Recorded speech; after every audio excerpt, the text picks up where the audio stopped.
Giornate di didattica a distanza per gli studenti di ogni età della nostra regione. C'è chi l'ha vissuta più a lungo, c'è chi la sta vivendo negli ultimi giorni.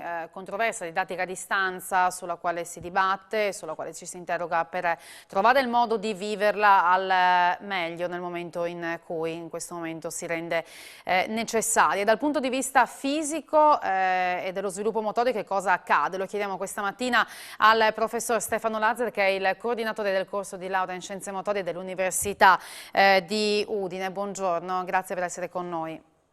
Buongiorno a lei, buongiorno a tutti.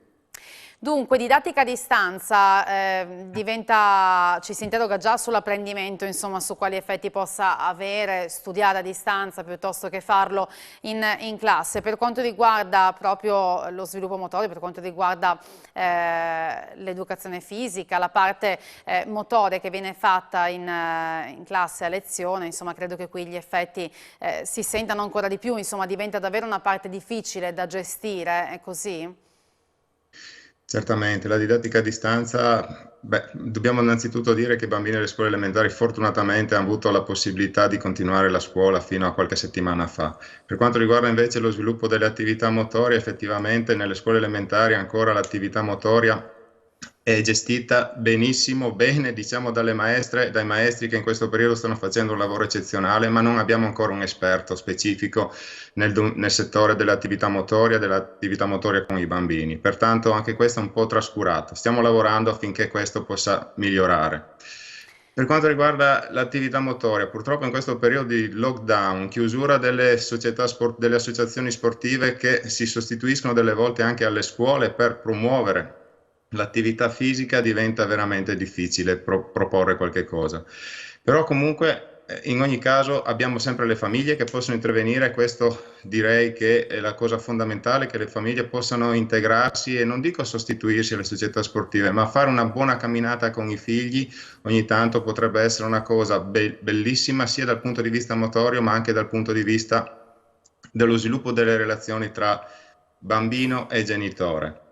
Non, Ecco. non dimentichiamo che la ridotta attività motoria induce a tantissime patologie. La sedentarietà è uno dei peggiori effetti che si possono avere dovuti a questo lockdown, a questa chiusura. Quindi sedentarietà legata a obesità, legata a tantissime altre patologie, anche per i bambini delle scuole elementari. Sì, soprattutto insomma credo poi anche sulle capacità poi di coordinazione, del fatto magari anche di saper non farsi male, di saper reagire magari anche a un imprevisto proprio dal punto di vista fisico, ad avere una capacità reattiva, ecco da questo punto di vista sotto tutti questi profili. Come si è fatto sentire l'anno vissuto? Perché è vero, quest'anno per i bambini delle elementari c'è stata la possibilità appunto, delle medie, per un lungo periodo c'è stata la possibilità comunque di avere la scuola in presenza, ma c'è comunque poi anche, ci sono i mesi dell'anno scorso, insomma nel complesso sicuramente non c'è stata la possibilità di continuità in questo senso. Sono già Esattamente, come dice sufficienti pochi benissimo. mesi? Questo... Esattamente, come dice benissimo anche lei, la ridotta attività motoria sia nelle scuole sia nelle società sportive, e in particolare in una fase di sviluppo dei bambini, le elementari, l'asilo, le elementari, ma anche le scuole medie, in cui tutte le capacità coordinative, motorie si sviluppano per poi dare le basi per qualsiasi attività fisico-sportiva, ma anche qualsiasi attività della vita quotidiana. E ha inciso sicuramente e pertanto ha inciso in maniera anche drammatica delle volte. Infatti vediamo dei bambini che hanno difficoltà a coordinarsi, ma nei gesti semplici della corsa, dei salti, eccetera, lo vediamo nelle società sportive dove arrivano bambini che hanno maggiori difficoltà rispetto ai loro coetanei di qualche anno fa. Comunque io dico sempre, c'è la possibilità di migliorare con l'aiuto di esperti che sono presenti nelle società sportive come i laureati in scienze motorie, quali esperti del movimento che possono accompagnare questi bambini in un adeguato sviluppo.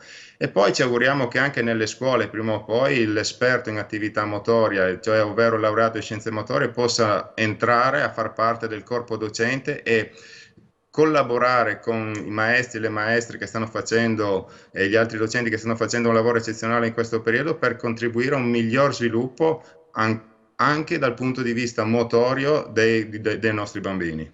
In questo senso lei diceva ci stiamo lavorando, cioè che passi si stanno facendo in questo senso? È qualcosa che può essere vicino di avvenire o non ancora? Ah, no, lo speriamo da tanti anni che il passaggio del laureato in scienze motorie nel corpo docente delle scuole elementari, che attualmente, ribadisco, in Italia non esiste, sia prossimo. Ci stiamo lavorando perché ci sono delle proposte di legge che, insomma, sono un attimo ferme, ma che almeno sono arrivate nei posti giusti per poter cercare di parlarne in maniera più seria.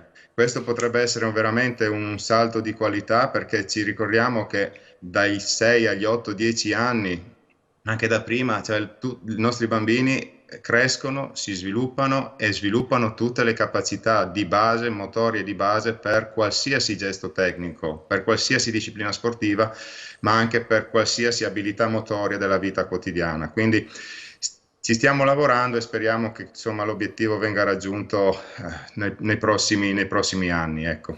Le chiedo per un bambino, insomma, c'è anche la possibilità, perché lo si dice spesso, lo sentiamo dire spesso nello studio, insomma, se con la didattica a distanza spesso sono demotivati, non hanno la stessa voglia di studiare, di applicarsi che magari potrebbero avere in gruppo o in classe. È lo stesso anche per l'attività motoria o in realtà poi il fatto di essere a casa magari ingenera per contrasto la voglia di muoversi ancora di più? Purtroppo siamo invasi da tecnologia bellissima che ci aiuta a fare un sacco di cose, ma questa tecnologia ha degli effetti un po' particolari, in quanto sappiamo benissimo come i videogiochi abbiano un'influenza particolare nei bambini, che li costringono a passare tantissimo tempo davanti a queste strumentazioni, che possono essere delle volte positive, creative, migliorare le capacità dei bambini, ma delle volte anche possono avere degli effetti particolari anche sulle abilità motorie, in quanto questi bambini non escono.